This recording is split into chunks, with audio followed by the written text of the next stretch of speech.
walang maghihilahin. Kunyari, mag-a-adjust. Hindi pwedeng hilahin sa ulo, gagawin tutulong. Hilahin. O kaya, yung ulo pa lang tutulak yung ulo pa lang. Hindi pwede yun. Kasi, Madi-distract na yun. oo, distraction. Sige, next. Loud roll, 180 degrees, 5 person. Niloy. Pinoy. Pinoy. Ito yung official ang tayo grupo na nila. Niloy. Ngayon,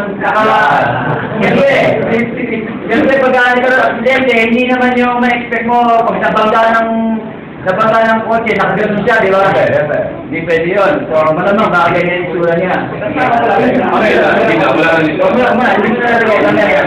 Lalagay siya pagka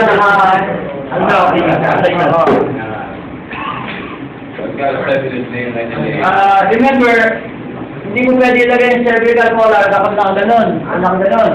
So, kailan nalagay yung cervical collar? Kapag na-hit na, di ba? Tapos, yung number 1, di ba, pipihit siya ganon? Pagka nakayos na, di ba, nakapagkaganon niya? O, doon na nalagay yung cervical collar. Okay, sige, number 1 muna. Palagay number 1 ang barusan. 1. So, 1. Ito palagay lang para lang madaanan.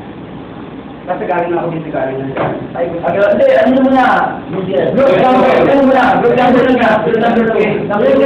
Bago kami po yan. 1? Awan kayo? Okay. Group na naman. Group 2.